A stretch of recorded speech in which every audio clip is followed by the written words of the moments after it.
America's fascination with unidentified flying objects has been apparent in its insatiable demand for science fiction films over the years, and those films have taken on a strange metamorphosis through the decades. In the 50s, the dark, foreboding look of This Island Earth had our world scientists the victims of alien enslavement. The Day of the Triffids told the story of a plant strangely affected by a force from outer space. Films of that period had an ominous, if not terrifying, flavor. It wasn't until the 1960s that science fiction showed its more compassionate side. Programs like Star Trek portrayed humans and aliens working peacefully side by side. Was this coincidence or carefully planned strategy? Robert Oechsler is a former NASA mission specialist who now delivers talks on alien technology in our society. Alien technology? What's that? Television is, as everyone is aware, a very subliminal medium. It is, in effect, a brainwashing technique. That is why we are impregnated with certain logos and jingles that tend to influence our buying. Well, in the same way, we can influence acceptability in a number of issues, and certainly in this issue, which is certainly considered very, very serious on the part of the United States government and the intelligence community. Oechsler believes that the public over the years is being prepared for a revolutionary statement. The government got involved in a number of efforts in films, popular films such as Close Encounters and E.T., which were virtual box office smashes. And in a capitalistic society, you certainly would have to ask the question, why no follow-up? How come there was no sequel? The idea was to bring the public to a point where maybe we can believe that we're not, as humans, the only intelligence in the galaxies.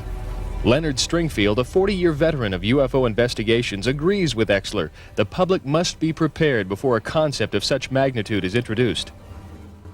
But you can imagine what would happen to the stock market if something were to come out, be announced by the government or world governments as something of this nature.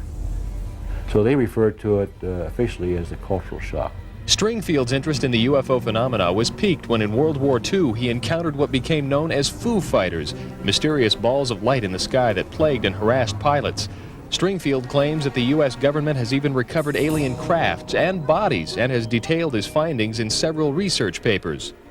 These are first-hand bits of information from sources who have seen the craft and or the bodies in government custody. These are people who had the need to know, access clearance to see the bodies, for instance, at Wright-Patterson Air Force Base or other areas, or did participate in a retrieval operation. If the government has in fact retrieved alien spacecraft, why haven't they released that information to the public? Obviously, if you have some extraordinary technology, you don't really want someone else to know that you have that, especially if you don't know how to use it. Actually, the government has been giving us tidbits, according to Stringfield. I think there have been periods where there have been attempts to educate the public or spoon-feed, as I say, the public with bits of information. So if something suddenly dramatic should happen, there wouldn't be complete alarm. Alien technology has even been incorporated into one of our military's new toys, the stealth bomber, according to Oechsler. UFOs have found their way into every aspect of our lives, even kids' cereal. The company explained that it was only to show how active kids' imaginations can be. Reaction to UFOs is worldwide. Pravda recently reported that a center to study UFOs had been opened in Moscow. Has there in fact been a coordinated effort by the government to slowly release what they already know? Have they been in contact with alien races? If so, let's hope they're all as friendly and helpful as this one.